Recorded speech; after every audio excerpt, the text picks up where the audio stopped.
आंबेडकर अमर रहे, अमर रहे, अमर रहे। डॉक्टर बाबासाहेब आंबेडकर अमर रहे, अमर रहे, अमर रहे। एकदा विनंती करतो, बाबासाहेबांना श्रद्धांजली व्यक्त करत असताना क्रांतिकारकपणा आपल्यामध्ये आणा, झालेल्या चुका दुरुस्त करा, नव्याने आपण मैदानात येऊया। या हिंदू राष्ट्र निर्माण करणाऱ्या, अदानी अंबानीचं राज्य निर्माण करणाऱ्या, एका बाजूला हिंदू राष्ट्र आणि दुसऱ्या बाजूला कट्टरपंथी मुस्लिम या विरुद्ध आपल्याला लढावं लागणार आहे।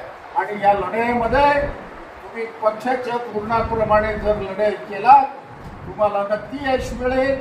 कारण 95ला नव्हता का काजी संविधानाच्या वर चालण्याचा आपण प्रयत्न करतो आणि जे संविधान डॉक्टर बाबासाहेब आंबेडकरांनी आपल्याला दिलेलं आहे त्याचा अर्थ त्यांनी सांगितला, संविधान म्हणजे सरकार स्थापना नाही, ती एकजूट करणं म्हणजे स्वातंत्र्य, अशा पद्धतीने त्यांनी या ठिकाणी सांगितलं। आणि आज अशी परिस्थिती आहे की जे संविधान आहे, घटनेने दिलेले अधिकार आहे, ते सगळे मोडीत काढण्याचा प्रयत्न आज देशामध्ये चालू आहे। महाराष्ट्रामध्ये नुकत्याच विधानसभेच्या निवडणुका झाल्या आणि त्यामध्ये जनता, कामगार, श्रमिक, दलित यांनी कोणाला मतदान केलं हा खरा प्रश्न।